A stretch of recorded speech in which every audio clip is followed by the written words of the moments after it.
The Nigerian army offers Boko Haram militants an olive branch.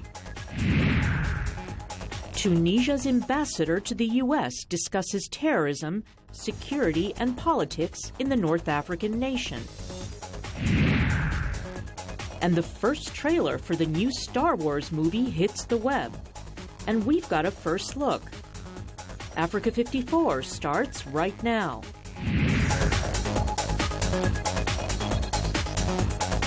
Good evening and welcome. I'm Vincent Makori. This is Africa 54.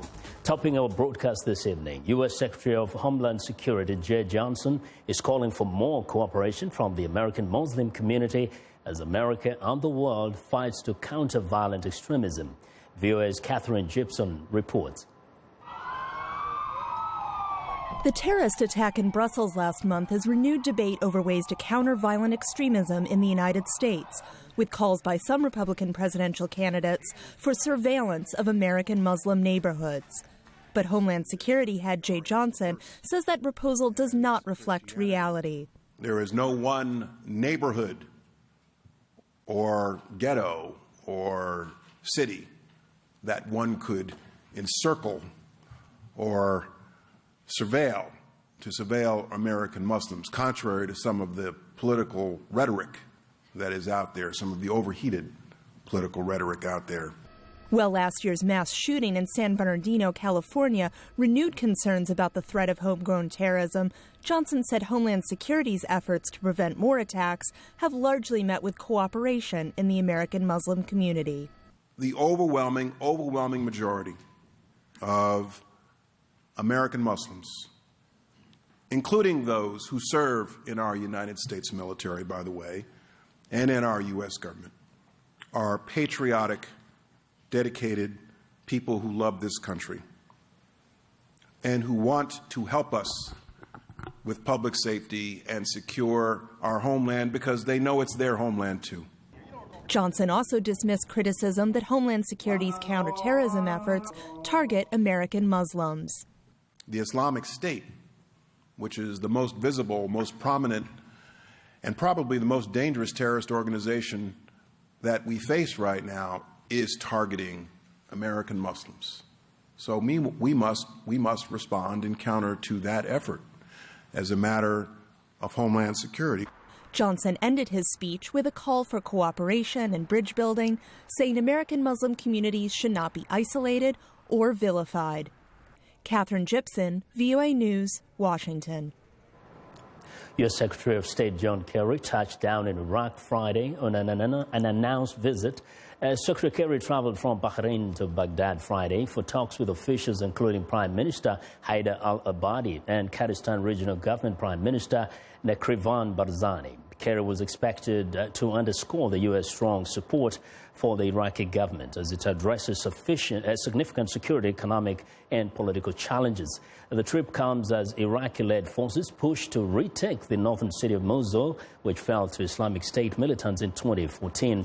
Kerry is on a week-long tour of the Middle East and Asia. Now, the Nigerian military is set to open a rehabilitation camp for more than 800 Boko Haram fighters who have surrendered. The prisoners would receive rehabilitation and skills training and be reintegrated into society. Military spokesperson Brigadier General Rabi Abubakar said Friday the camp is set to open later in April. The general launched a fresh appeal to Boko Haram militants still fighting to lay down their arms and rejoin society. Nigeria's military has been criticized for extensive human rights abuses in the fight against Boko Haram. In a February report, Amnesty International said that torture and other ill treatment by the Nigerian police and security forces were widespread. For more on the government plan for Boko Haram fighters, journalist Abubakar Galadanchi joins me now by phone from Kano in northern Nigeria. Now, Abu Bakr, first tell us, what are people saying regarding this plan by the government? Well, actually, since the federal government mentioned this, the Nigerian people's mind is divided. Others are saying it's a good idea to forgive these people. I mean, Boko Haram fighters so as to rehabilitate them so that one day they will benefit themselves and the Nigerians at all, not even northern part of the country. And others are saying, consider about what they have done to northern Nigeria and Nigeria at last for bombing innocent people, killing innocent people, small children, men, women, and even old people. They used to kill them by suicide bombers or planting a bomb in their houses, cars, and even worship places. They didn't deserve to forgive. Rather than if they have been arrested, they will pay for what they have done. Now, Abu Bakr, is this one way, though, for the government to make it easier for those who may be fearing to surrender so that at least they can reduce the numbers of Boko Haram out there? Yes, from the federal government, the angle they are saying, if these people, Boko Haram fighters are ready to surrender, it's okay and they can accept them, and even to train them for some time, for a while, so that to erase that memory of being in these radical groups so as they will benefit themselves and even Nigerian people and Nigeria at large. But tell you that the Nigerian people, they have divided minds. Yeah. Others are supporting what Nigerian government is going to do for Boko Haram people, and others they are saying no. There's no way for Nigerian government to forgive these people, talking to what they have done to Nigeria. Now, very quickly, actually, talking about the people, what is the condition of those who have been rescued from Boko Haram, the civilians? Well, actually, normally what Nigerian troops used to do is when they rescue people from Boko Haram, they used to place them in IDPs camp. And here in northern Nigeria, we have so many locations of IDPs camp, like Yobe, Adamawa, even here in Kano and the Federal Capital Territory, Abuja. Actually, the condition of the place, after some few days, I visit 3 of the camps. Actually, it's bad. Because I interviewed almost 3 to 4 people, and they told me that Abu Bakr, we'll follow up on that, definitely. Thank you very much for your reporting. Abu Bakr Galadanchi, reporting from Kano in northern Nigeria. Well, now Belgian authorities say several arrests have been made on Friday in relation to the Brussels attacks. This news comes one day after police called on the public to help look for a key suspect in the deadly March 22nd attacks. The prosecutor's office did not provide more information. Now, the police video shows the minutes following the March 22nd airport bombings and the apparent getaway of the third surviving suspect, after often identified in the media as the man with the hat. He was spotted earlier walking alongside 2 known suicide bombers, pushing carts with bags on them. Now, the Brussels airport attacks, along with the suicide bombing at the Molenbeek metro station in the Belgian capital, about an hour later, killed 32 people and wounded more than 340. A group of 45 Pakistani migrants has reached Dikili, Turkey, making the short trip from a migrant camp on the Greek island of Lesbos, where they were staying. The migrants arrived in Turkey despite protests by human rights activists. At least 2 activists were arrested for trying to prevent the Turkish vessel from leaving. A second group of migrants is expected to arrive in Turkey later Friday. Greek authorities say none of the migrants sent to Turkey had applied for asylum in the European Union. Well, I want to know what you think about issues that affect your daily life. So each week we ask you a question and we profile some of your answers. This week we asked, do you think the scandal with President Jacob Zuma can be used as an example for other African countries to fight corruption? Well, Frank Chami from Tanzania says the African leaders' problems are putting their own interests before those of the poorest majority. Mose T from Uganda believes that change may happen only if Uganda is recolonized. But at the moment, there is not even a token of democracy in Uganda. Well, Clementine Boet-Gigliotti from the Netherlands thinks that the dreams of Mandela seem far away. But I hope that South Africans find a true leader? Well, thank you very much for your responses, and keep them coming. Our next question is, what should be done to reduce corruption in Africa? Go to Facebook. The address is Africa54, and tell me what you think, or send me a tweet at VOA Vince Makori. And check out our headlines 24/7 on voaafrica.com. Now coming up, a closer look at the tough issues facing Tunisia. Stay with us.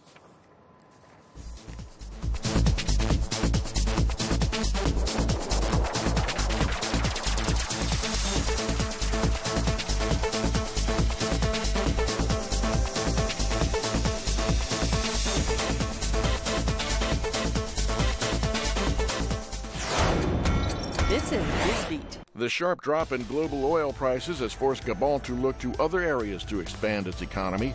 Outside of Libreville, the government's created an economic hub for the wood industry. President Ali Bongo. He says we've set up a national timber fund which will play a role in ensuring that there's fluidity and a good relationship between customers and suppliers. The industrial wood zone is known as the Nkok Special Zone, where 7,000 people are employed and brings in $190 million in tax revenue for the country. But environmentalist Mark Ona Isangui says industrialization has had problems. He says illegal logging is happening at levels never seen before. As the government clamps down on illegal activity, authorities are hopeful that if Gabon diversifies with timber and manufacturing and tourism, the country can become an economic power in West Africa in 10 years. For VOA's BizBeat, I'm Philip Alexio.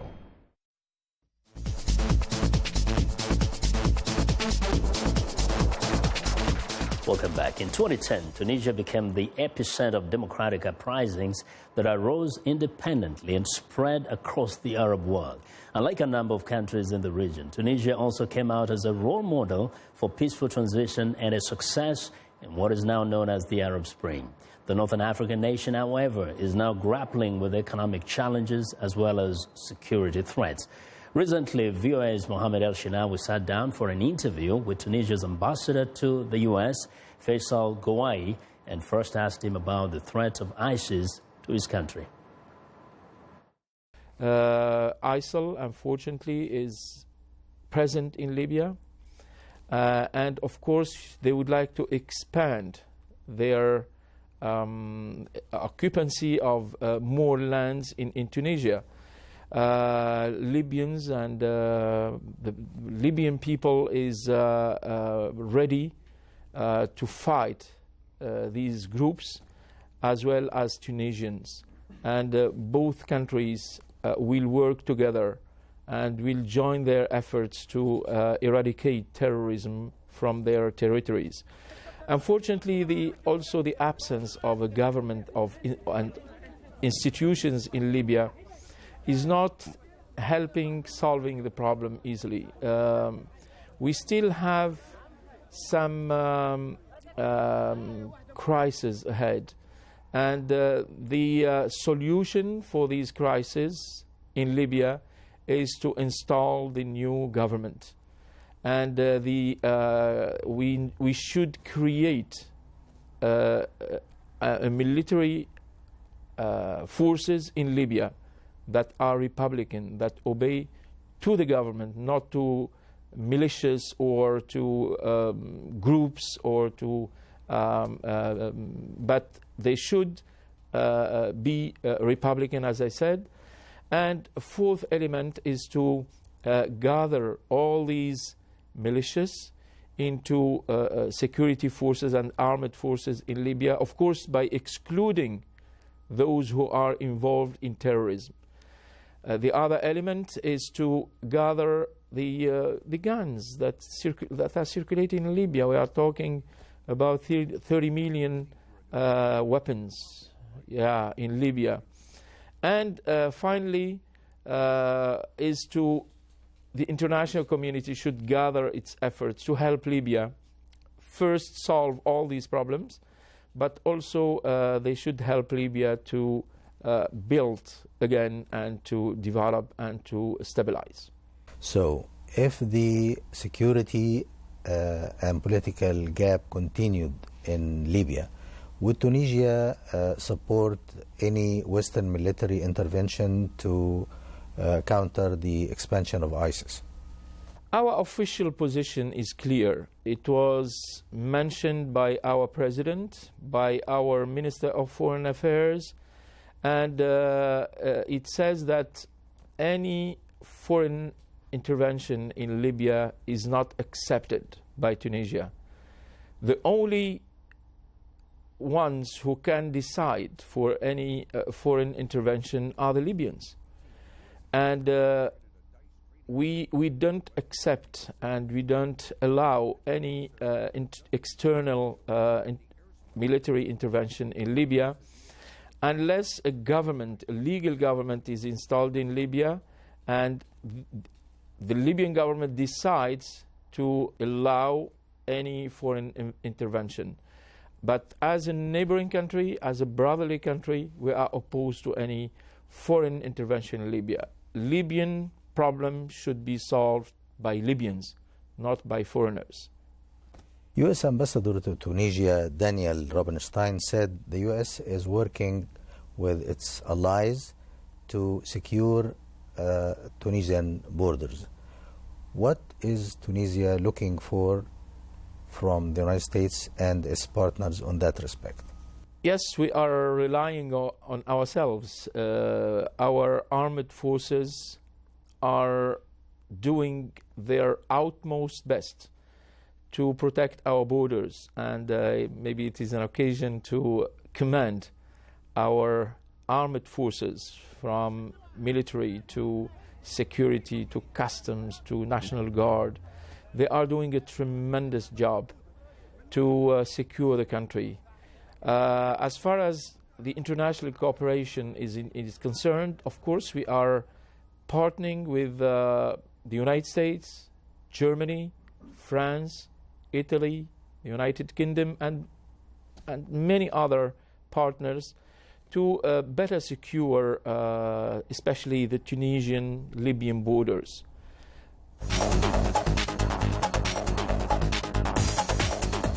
Well, in business news, earnings season in the U.S. unofficially kicks off next week with Alcoa reporting on April the 11th. Africa 54 business correspondent Jill Malandrino in New York is joined by Steve Kalijian of the Kalijian Report for his take on what to expect for the second quarter. Next week, the traditional start of earnings kicks off with Alcoa. Steve, let's get your expectations, because according to S&P Capital Intelligence Research, only 3 of 10 S&P 500 sectors are expected to beat X-Energy. We're looking at a negative 3.6% growth rate. Well, I think earnings going forward are going to be challenging for the markets. They're expecting, as you said, a decline in earnings from the prior quarter. So it's not looking good here for corporate earnings going forward. Right. So global growth is clearly down across the board. Correct. Earnings expectations are low. But the market continues to hit new high after new high, even with oil being down. Well, the market's being fueled by Fed intervention. Basically, when the Federal Reserve came out a few weeks ago and said that they were taking 2 interest rates off the table for 2016, that got everybody excited. Again, this whole move up was pretty much Fed intervention from the ECB, Bank of Japan, and our own Federal Reserve Central Bank, and also by short covering. And so it really wasn't fueled by any economic growth and or strong economic earnings. Now, you've been trading for almost 30 years. When do you expect to see some volatility come back into the market, or potentially a sell-off? Because corrective action is a good thing for the market. Just going straight up isn't necessarily healthy. No, I think, as an investor, you really have to know when to take money off the table, and you can't be complacent. I think, again, you're seeing the same pattern evolve exactly that happened in 2015. And I pretty much, back in April, May of last year, I called around the 18.1, 18.3 level for the market to top out, and then a decline down to 16.1, which we actually got to move down to 15,371. So I think the same scenario is going to pan out in April May of this year. If I look at my technical work, looking at the exchange traded fund SPY, there are 4 gaps below the market, and a gap is when you have a close and then an opening from the prior day. So there are 4 gaps, and in my 30 years all gaps get filled. And that's what I was basing my work on last year.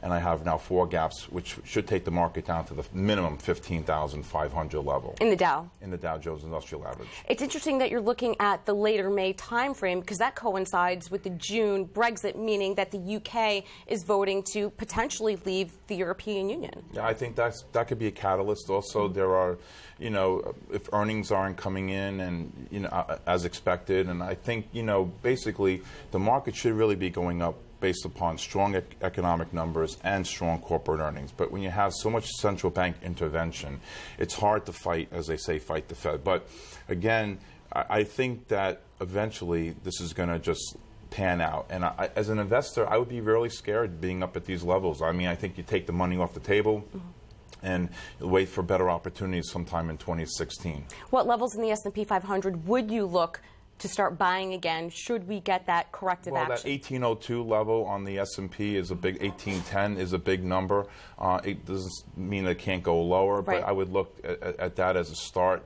But again, that's a long way away here. I mean, we're at 2050 on the S&P, so that's over 240 points away. So that's a big number. Okay, thank you very much, Steve. Thank you. For the Voice of America in New York, I'm Jill Malandrino. Well, it's time now for a short break. Still to come on Africa 54, another year, another Star Wars film. A first look at Rogue One, a Star Wars story. We'll be right back.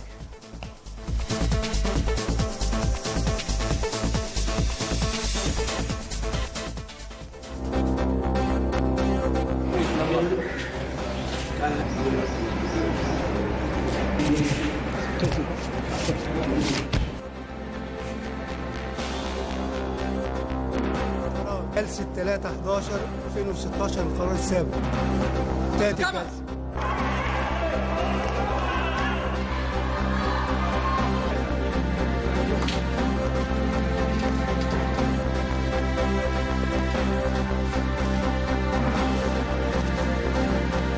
Nous organiser au plan sous-régional et international.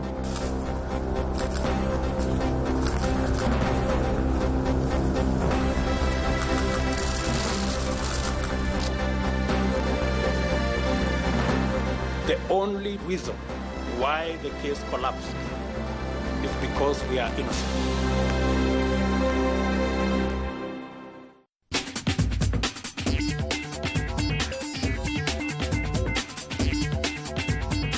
Welcome back to Africa 54. Here's what's trending.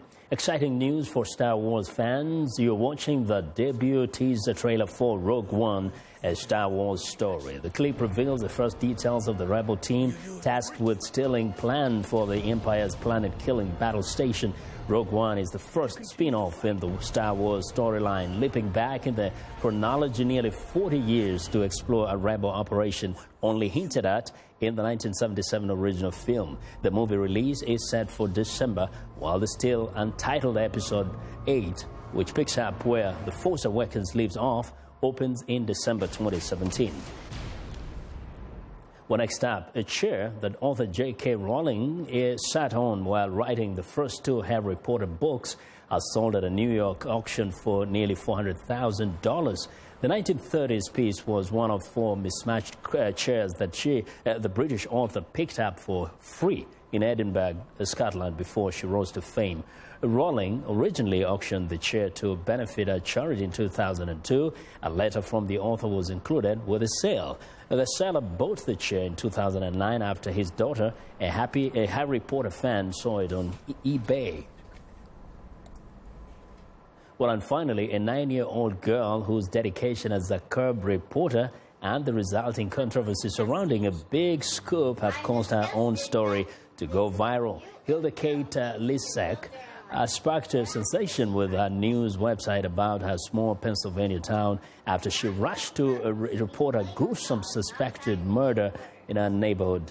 She claimed she was on the scene hours before any other media outlets were reporting the story after she received a tip and talked to the police and neighbors. Some residents say her reporting on such a tough subject was age inappropriate. Her response: just because I'm 9 doesn't mean I can't do a great story.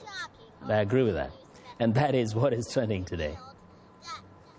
Well, that's our show for today. Be sure to watch Africa 54 on our website at voaafrica.com. We'll leave you now with Osinachi. This is a song by Nigerian artist Humble Smith featuring Davido. Good night.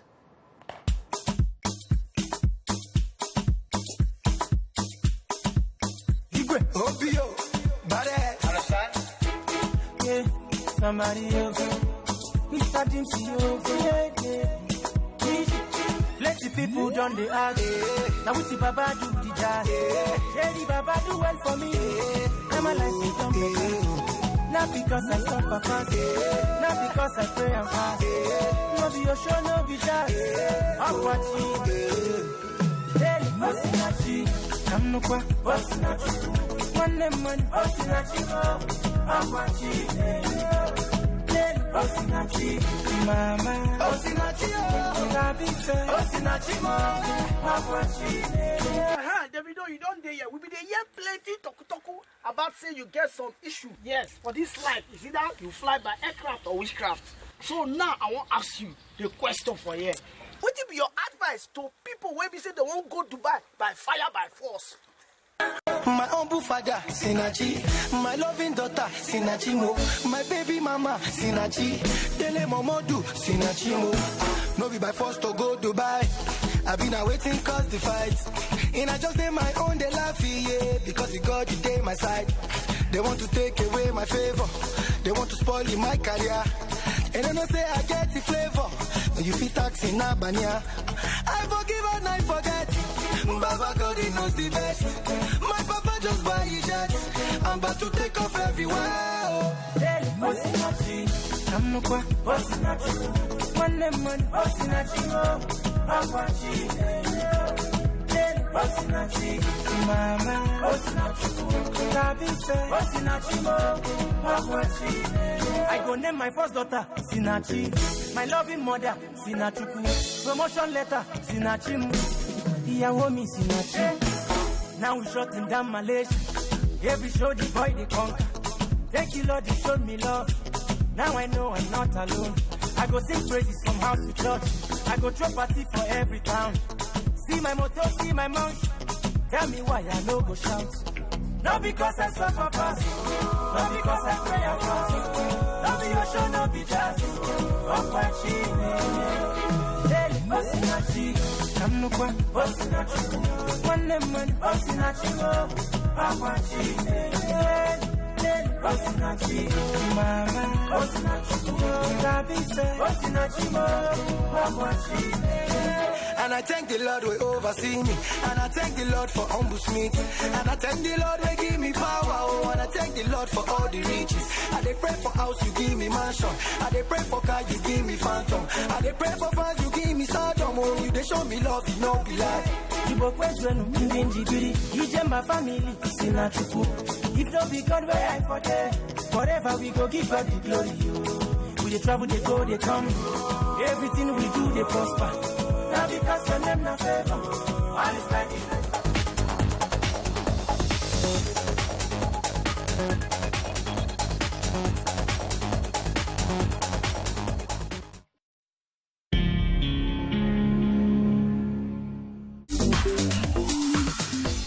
Welcome to English in a Minute.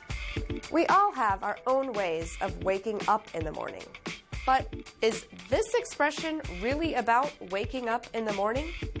Wake up call. I can't believe my roommate.